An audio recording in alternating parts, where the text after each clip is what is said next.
Hello students. We are going to be looking at Chapter 5 applications. And these are problems that I put together from various parts in the book, and it doesn't really get covered that well in Math Excel, so this is my own worksheet. Now, because of our situation with the coronavirus, I'm only going to do the first two. There are 5 on here, but 2's enough for what we need to do. So I'm going to do number 1 and 2. Now let's look at the directions. A, define your variables. B, write the problem constraints. C, graph the feasible region. D, determine the corner points. E, write the objective function. F, evaluate the objective function at each of the corner points. And G, write your solution using a complete sentence with correct units. All right. Let's look at the first one. A furniture manufacturing company manufactures tables and chairs. The relevant manufacturing data are given below in the table.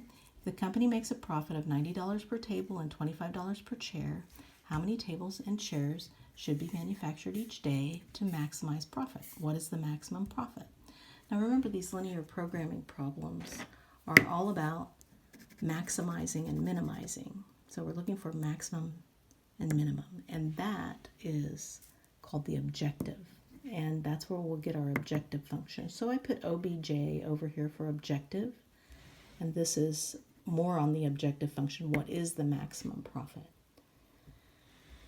Let's take a look at what we have here. We have 2 departments. We have an assembly department and a finishing department.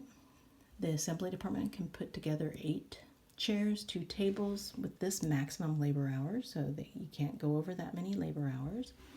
You've got finishing, you can put together 2 tables and 1 chair, and they have a maximum labor hour of 120. Okay. So with all that information, we're going to start with A, define your variables. And I have already started this. I have let x be the number of tables and y equal the number of chairs. Okay. Good. B, write the problem constraints. These are all the inequalities, and that's going to come from this. So 8x plus 2y, maximum labor hours means less than or equal to. So we've got our constraints that are, this purple is just, I'm going to use the purple when I graph that. So 8x plus 2y less than or equal to 400. And then we've got 2x plus y, so I'm getting this right out of the table. 2x plus 1y has to be less than or equal to 120 because those are maximums. And that last constraint is that your x and y have to be greater than or equal to 0. So that is part B. Part C is graph the feasible region. So I am going to stop this video and I will come back and we will do part C.